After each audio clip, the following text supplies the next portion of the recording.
Vita Carnis's Monolith vs. Tristar's Godzilla. With Vita Carnis's recent episode Necrotic Wound putting the series back in the spotlight, and the Monoliths finally getting a little bit more screen time, and being one of the most famous kaiju-like things within the analog horror genre, let's see how they fare against one of the most famous kaiju series of all time, and let's see how they do against one of the weaker iterations of Godzilla out there.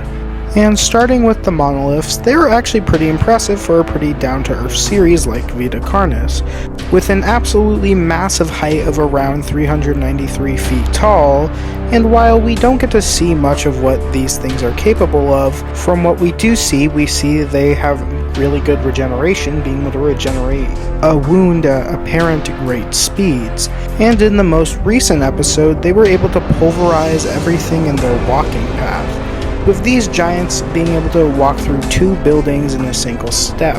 a feat requiring around 4.3 tons of TNT around the large building level of power, and due to their sheer size, comparing them to the speed of humans, these things could potentially travel around 230.5 miles per hour due to their sheer size. And looking at the upper extents of how strong they could be, using their sheer speed and size, these things could potentially exert forces around 28.6 tons of TNT, or around the city block level in terms of power. Pretty impressive for creatures we know so little about, but unfortunately is still outdone by Zilla, who despite being shorter at 197 feet tall, is directly stated to be able to take out a city block in a single swoop, and can cause casual damage to buildings in the city, and cause fragmentations that can reach around 7 kilotons, which is around town level,